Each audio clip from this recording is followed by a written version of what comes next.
Hi, welcome to the Journal live stream. We're here live this afternoon with Nuala Deering, psychosexual therapist. Thanks for coming by. So it's obviously we're coming up to Valentine's Day.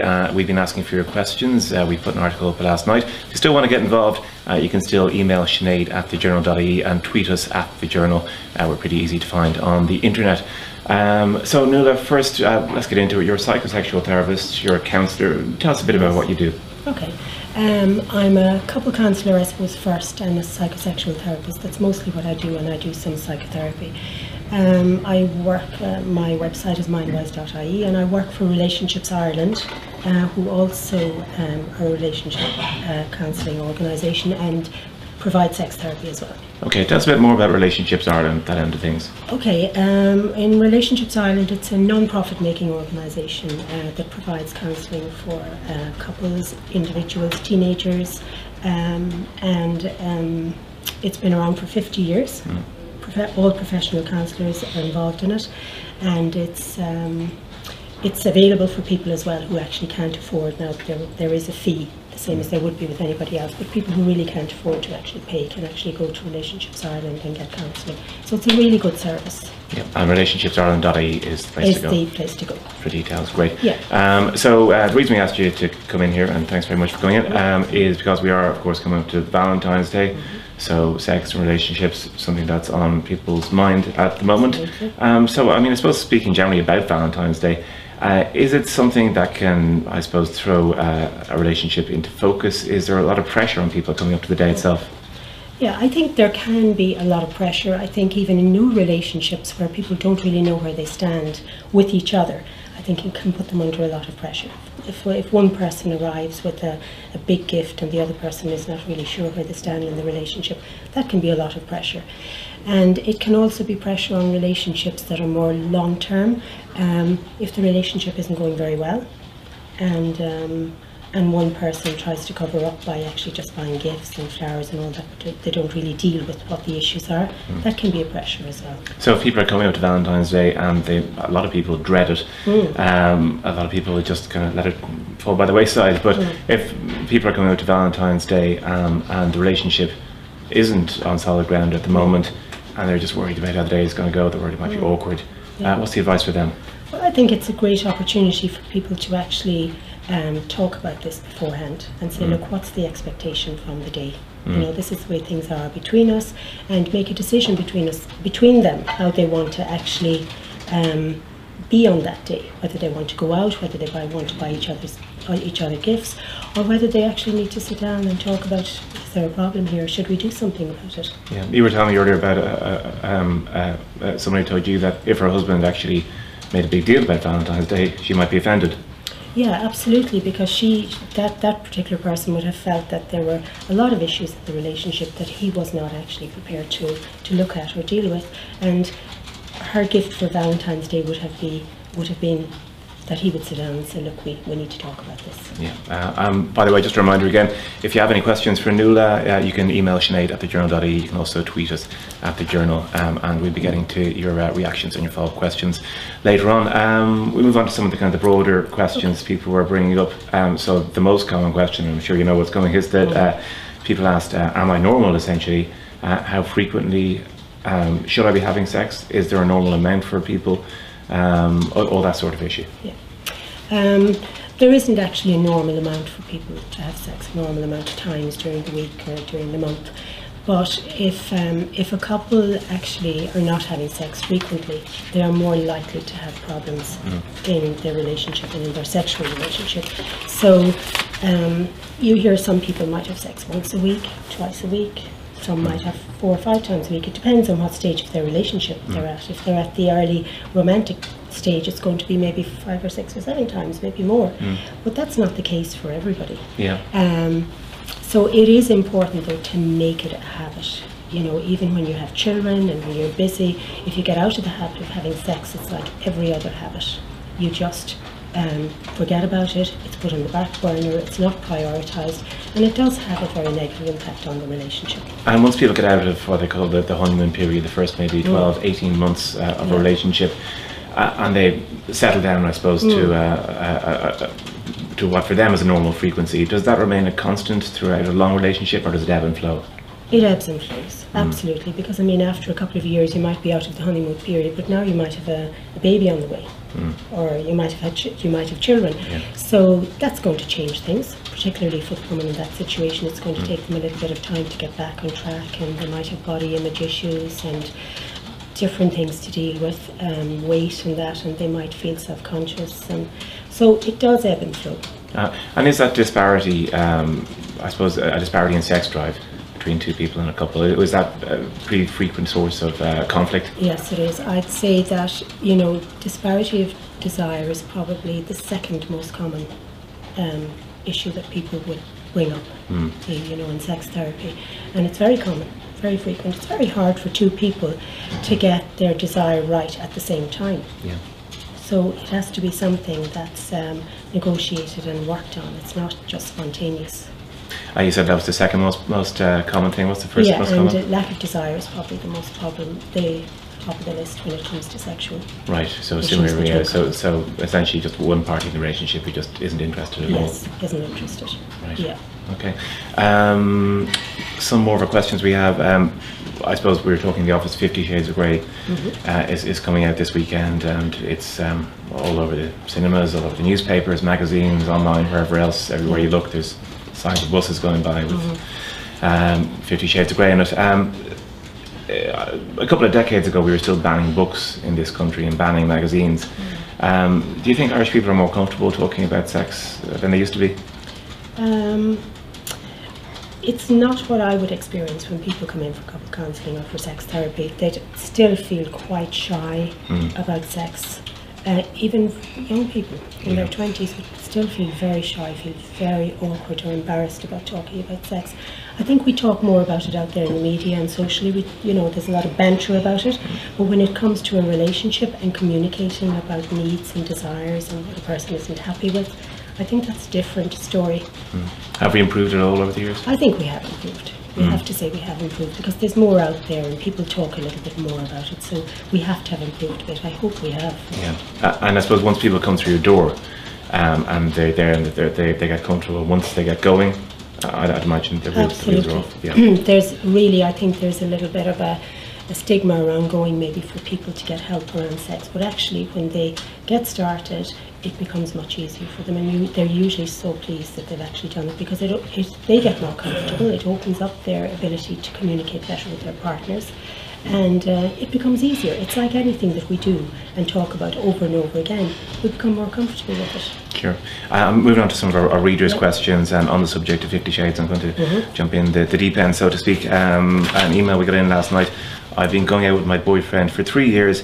I brought up the subject of sex toys a few times. He'll talk about it for a bit, but he doesn't seem to want to pursue it. I'm feeling like we're a bit stuck in a rut. What should I do? I suppose the bit there that I would kind of hook into is the bit of the stuck in a rut. They're in a relationship for 3 years, they're stuck in a rut. It sounds to me like they can't communicate about their needs in the relationship, and that's what I think the concern would be more about rather than the sex toys. I mean, he may not want to use them. You can't really force another person to do something they don't want to do, but they should try to communicate about it, and if they need to. I mean, 3 years is a long time to be in a relationship. They could actually go and talk to somebody about it, just to get the conversation going even. Yeah. It would be worthwhile. You were mentioning earlier that intimacy outside of the bedroom is something that people really need to think about, taking a holistic view of their relationship. Yeah, intimacy outside of the bedroom is crucial really for intimacy in the bedroom. I think men are able to switch on and off a little bit easier than women. You know, they might have an argument or they might take out the bins and come back in and say, come on, we'll have sex. But women are really not able to do that. A woman who's actually working and minding kids all day and, you know, not feeling sexy is not going to want to jump into bed. So women need to be loved really to have sex. They need to be taken care of and, you know, wooed during the day, and maybe a partner even doing something nice like saying, sit down, I'll make a cup of tea for you, and take a little bit of time out. But men are more likely to be able to jump in at the deep end. Yeah. Not always, but sometimes. And if people are having issues like that reader who emailed in, how long should something be allowed slide before they should approach them for help? Yeah, I think really if a couple are really struggling and not having sex and not being able to talk about it for any longer than 6 months, they should really go and get help for it. Even to start getting help, even through a relationship counsellor, even if it's not a sex therapist. Because it doesn't get better. The longer you leave it, it gets harder and harder to communicate about sex. Yeah. And do you have people coming to you looking for help who maybe haven't had sex in years, have had the same sexual problems for years and just haven't broached the subject with each other? Absolutely. You'd have people coming in that haven't had sex for years and years. And finally one person probably has had enough and they're saying, I'm not taking this anymore, the relationship has to end if we don't do something about it. So it's a really important thing. If there isn't sex in the relationship and you're not happy about it, say something. Tell the partner that you're not happy about this, we have to do something about it. What would you classify as a sexless relationship? I suppose it doesn't have to be absolutely sexless for it to be termed as that, is it? Well, some writers would say a sexless relationship is a relationship that has sex less than 10 times a year. That is actually sexless. Right. So that's a few times a year and it's still considered sexless. Yeah, all right. So, a lot of the questions we're getting in seem to be along the theme of being stuck in a rut. Another one from a woman. Most of the questions we have were from women. We've an all-round great relationship, but in the bedroom I feel like I'm doing all the work all the time. It's a change that came about really gradually. Any advice? Yeah. Well, I think the first thing about that particular caller is that if they have a really great relationship all around, they're in a really good place to do something about it. Because if you have a strong relationship to start with, they're the people that usually really take help very well. So if there's nothing, first of all, I think she should try and talk to him about it and ask what's going on and communicate about it. And if nothing is happening, do something about it. Don't just leave it. Question from another reader. Let me see this one here. Yeah, question from one that says she's bugged by her boyfriend going straight onto his phone after sex. So that's just disrespectful more than anything else. There was a good few questions about things like devices in the bedroom, laptops and PCs and things like that. Yeah, I think it shows a lack of connection as well, then a lack of intimacy. I mean, we all know that it would be best leaving phones and any kind of devices, TV, laptops, outside of the bedroom. It's probably not good for our health, but they're certainly not good for the sex life either. And really it is, can be quite, I think, upsetting for a partner if either the woman or the man goes on their phone straight after sex. I mean, that's a time when they can actually be close and connected. It's a very important time. Yeah. I mean, is that something you'd advise couples that just to make the bedroom just about two things, sleeping and sex, and get rid of everything else, just have dark room, bed? Yeah, I think so. I think devices, all that sort of thing shouldn't really come into the bedroom, if at all possible. I know that's a big ask for people nowadays, but really, you would be better off if you want to have a good relationship and to have good sex. On a different subject, I'd be interested in getting some advice on getting back into having a sex life after a baby. How can a woman make herself feel more sexually attractive? How can her partner/husband help?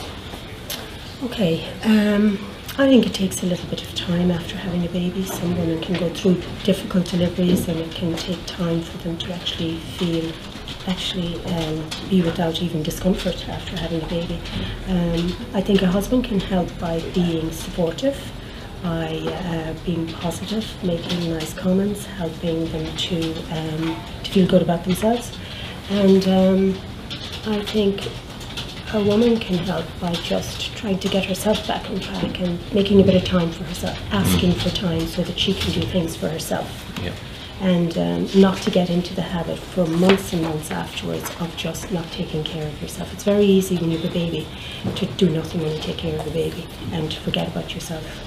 So start taking a little bit of care of herself and going out if she can a little bit, starting to do a little bit of exercise gently. And I think bit by bit then, if you have a supportive partner, it should come around. I'd imagine that's in your top 10 of subjects people bring up to you as well. It is, yeah, it's a very common subject really. Yeah. Pornography was something people brought up a couple of times. From an emailer, I'm worried my boyfriend of 6 years could be addicted to porn. We don't live together, but even when I'm at his apartment for the day, I know he's sometimes spending time on his laptop and masturbating. This is having a pretty disastrous effect on our sex life. as you might imagine. Yeah. And you know, there are some people who use porn and they're not addicted to porn, and there are other people who use porn and they absolutely are addicted to porn. And porn causes a problem if it's actually affecting the intimate relationship between a couple. So if that person is saying that it's having disastrous effects on their relationship, it's really time for her to bring it up with him. He's not going to mention it. If he's got the addiction, he's just going to continue doing it unless he's, you know, pulled up in other areas like at work. So she's the one that's going to have to make the call on this one. Yeah, is pornography these days especially something that is a subject of conflict in relationships? It is. It's much more of a conflict now than it used to be, because it's so easy to access porn, and it's interactive because it's online porn, and it comes up a lot in relationships, addiction to porn or just using porn instead of being intimate. And it can be an avoidance of intimacy as well for men. Yeah. It's easier to go online and masturbate to porn than it is to actually have a relationship with a partner and deal with all of the nuances of emotional stuff. Yeah, I mean, you read a lot of stories in America about young men in particular who aren't bothering with relationships because they have the devices, they have the pornography, they have whatever else, and they just don't get into a proper relationship until they're in their late 20s or 30s. Yeah, but the problem with it then, when they get into a relationship in their late 20s and 30s, do they really know how to actually be intimate and connect with a partner? It's very unlikely if they haven't been doing it before that. Yeah, you're obviously getting all the wrong sort of advice from all the wrong watching advice, this. And will an ordinary relationship with an ordinary human being be enough for you then? Yeah, yeah. Just some questions we were talking about in the office, just about kind of how things might have changed these days. The average amount of dates people might go on before having sex. Yeah. I mean, some people say that actually just after a few dates now they're expected almost to have sex. Yeah. So it's pretty early on in the relationship, and I think it can first of all put a lot of pressure on the male partner in the relationship. Sometimes they will say to you that, look, I felt under so much pressure that I actually couldn't get an erection, and it can leave them then with a problem going forward, that they feel they're a failure, there's something wrong with me because of this. Sorry, some more Twitter questions coming in. Thank you, Nikki. Cheers. Sorry, remind me of that again, Dara. Oh, sorry, we were talking about when people have dates. Sorry, by the way, if people want to tweet at TheJournal.ie with any questions for Nuala, that we'll be wrapping up in a few minutes. Sorry about that. Okay, so yeah, that's true, but that can put pressure on both sides, and I think puts pressure on people as well, not to be somebody else rather than themselves. It certainly would be a better idea to get to know somebody first, and especially emotionally get to know somebody, and intimately, I mean, as well, you know, more on a kissing and hugging and pleasuring rather than going for full sex straight away. Because I mean, I suppose if people start having sex after about 3 or 4 dates, that could be all they're doing for the next 6 months. Absolutely. That gets into that kind of a habit, like what we were talking about earlier, rather than other types of intimacy and fun and getting to know each other. So you mightn't actually know the person properly after 6 months. All you know is how to have sex with them. Yeah, absolutely. And sex in itself alone will not maintain a relationship. There has to be emotional and intimacy and love and consideration and kindness as well. I suppose in the related area about new relationships, people were wondering, do people in new relationships these days often ask partners, prospective partners, to have sex tests, STI tests? Yeah. It's not something I'd come across as much because I don't work in that area of that, but I think it's a good idea, especially if, I mean, the best idea is for people to use condoms and protection at all time, but if somebody is not comfortable about it, I think it's a very good idea to do that. Yeah. Something else we were discussing, just the relationship Irish people have with sex and drink. Yeah. How often is it for people to have sex with a new partner while they're out of their face, so to speak? Yeah, I think it is actually, I think it's actually common in this country that people actually, especially with first time sexual encounters, that they will have been drinking. And that can pose its own problems, because as men well know, if they've been drinking a lot, they're going to have problems getting an erection, so that can leave them with an anxiety about that into the future. You know, you may not even know the person without them having drink on them, or know what it's like to have sex without drink. So yeah, it's common. There's no doubt about it. And I suppose relationship with drink as a relationship develops? Do you find that the average Irish couple in a settled, normal relationship, so to speak, they very often end up having sex after a few drinks more frequently than any other time? I think it can happen after a night out and a few drinks. Yeah. You know, especially if they're maybe not having sex frequently and it's not easy for them, they probably turn to going out with a few drinks, and then it might happen. Yeah, yeah. Something else we were talking about in the office, sex tips for girls, the sex tips that you see in magazines for young women these days, things like Cosmo, and just the influence it might have on a young woman as she becomes sexually active, because very often you look at these and the amount of, you know, spitting and volleying and throwing and dancing, you know, people might end up thinking that heading into a relationship it's something more akin to a contact sport than anything else. I'm going to read you one of these out. Okay. And try not to go bright scarlet. Hold his penis in one hand and lightly slap it with the other. You can tap it back and forth like you're volleying a tennis ball, and lightly pinch the skin on his shaft and testicles. Many women make the mistake of being too gentle. Would you imagine many women make the mistake of being too gentle? I'm not sure about that. The question, I suppose, is would tips like that be maybe have a negative effect? I think you'd nearly need to ask the guy would he be comfortable with that. You know, when you were talking about it, I thought, ouch. But I mean, absolutely, in a relationship where a couple are together, I mean, they can experiment with different types of sexual acts and that, but then you'd want to know who you're actually with. I wouldn't advise that on a first date, to be honest with you. Not first out of the gate. Mightn't work out very well. Okay, right. We have a few questions on Twitter before we wrap up. So I haven't pre-screened any of these, but hopefully someone else has. Okay. I'm a 25-year-old male, and I always seem to lose my erection when I put a condom on. That's literally it. There's no question, but I'd imagine we can. I imagine what the question is. Well, that's a very common problem for men. You know, that they can lose their erection when they put a condom on. It might point to an underlying, you know, maybe anxiety around having an erection in the first place. So, I mean, if it has to be that they have to use a condom, if he's not in a relationship where they can use anything else, then that's an issue for him. But it might be worth his while talking to somebody about that, because there are plenty of ways you can actually work with actually maintaining an erection if you just do some work on it. So it's not something to be distressed about. It's something that can be worked on quite easily. Yeah, sorry, just while you were talking there, I realised it's actually an email, and there's more to it than that. So let me just read the rest of it. Okay. But I imagine that advice probably stands. So this is the 25-year-old who always seems to lose his erection after putting a condom on. I'm not in a relationship and never really have been, and don't have sex very often, but I'm casually seeing someone at the moment, and I find that I'm putting off seeing her because I'm afraid I'll have another embarrassing incident when it comes to the bedroom. I know the problem can be mental, but it's difficult not to overthink it and worry. I don't think the condoms are ill-fitting, they're snug enough, but they feel restrictive.